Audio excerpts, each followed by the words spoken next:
Daylight reveals the scale. Entire neighbourhoods taken to the sea. What had been houses on the banks of the Wadi Derna River, just gone. A quarter of the city has disappeared. And what can survive the force of floodwaters like this? Roads that moments before were thriving, bustling, submerged by a viscous slick of water and mud. Still surging at nightfall. No wonder so many people are dead or still missing. This used to be a thriving farm that extended as far as the car.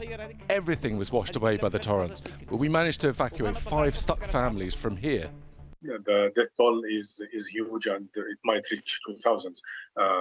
But what we can confirm now that thousands of people have lost their lives, thousands of people has lost their homes, and thousands of families are stranded or lost.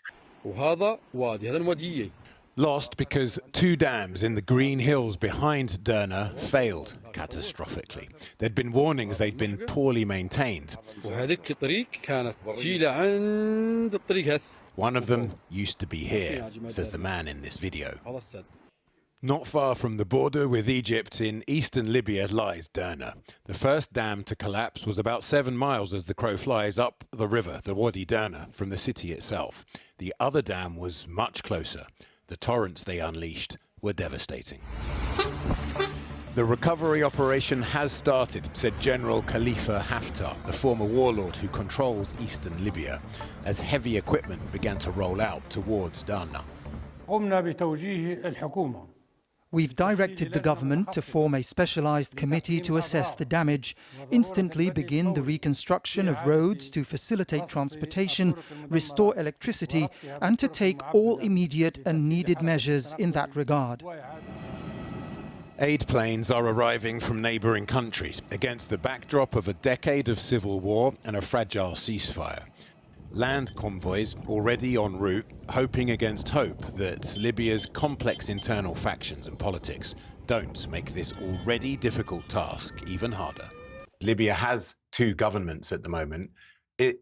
How is that going to affect the rebuilding? Will the tensions get in the way? No, I mean, and that's not being seen at all at the moment, in all honesty. The message from everyone has been this is a humanitarian crisis, this is a state of emergency, and the international community needs to support and help the local people, the victims of this disaster, and that's the message that's come out. There hasn't been anything on the contrary.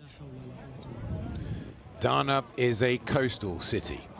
What and who you see here is what wasn't sluiced out to sea. The flood was utterly catastrophic. To somehow survive this was to cheat death.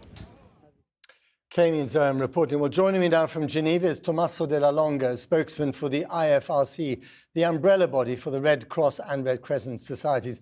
Thank you very much for coming on the programme. This is a terrible, terrible tragedy. Do you have any idea of the ultimate toll of casualties in this flooding?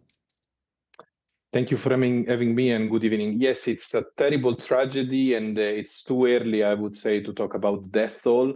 This crisis is still unfolding, and I'm sure that in the next couple of hours and probably a day, we will know more about the death toll, but also the injured and the survivors. And your organization has lost a few people as well, hasn't it? Yeah, it's very sad. Our local volunteers of the Libya Red Crescent were the first one to respond to the floods, and 3 of them, unfortunately, passed away while they were trying to support their own communities. 3. I mean, that I know in the greater scheme of things, that's a small number, but for an organization like yours, that must be quite devastating. It is devastating, and also it's the clear signal on how much this community was impacted and how this large-scale disaster brought really suffering into a situation that it was already complex, vulnerable, and fragile. To what extent does the political kind of complexity, to put it mildly, of Libya make any kind of recovery operation more difficult? Well, I have to say that on our side, the Libyan Red Crescent teams are well trusted and they have access in every part of the country. Now, the situation is that in front of this large-scale disaster, we will need the support of everyone and every stakeholder, and not just now in the next coming hours and days, but in the months to come. We're talking about thousands of people that will need shelter, will need a safe place where to stay. They will need food, water, health, psychological support. So it's something that will take time to recover. And of course, there's a reconstruction, because looking at those pictures of destruction in the city of Derna, I mean, this is something reminiscent of a war or an earthquake. All that's going to have to be rebuilt at some stage. Absolutely, yes, and it will take time. I mean, the time of recovery, is not now. It will come in months, but yes, I mean, temporary shelter will not be enough for these thousands of families. And have you heard anything about the state of these two dams that collapsed? I mean, flooding is not exactly, rare, especially in this summer of extreme weather. But for two dams to collapse is quite unusual, isn't it? It is quite unusual, but then we need also to take into account the situation of the country. I mean, this country is is endured at least, I would say, more than a decade, 12 years of conflict, and then violence, and then division, then an economic crisis. So the infrastructure was very fragile, and we saw what has happened. Okay. Tommaso Della Longa, thank you very much indeed for joining us from Geneva.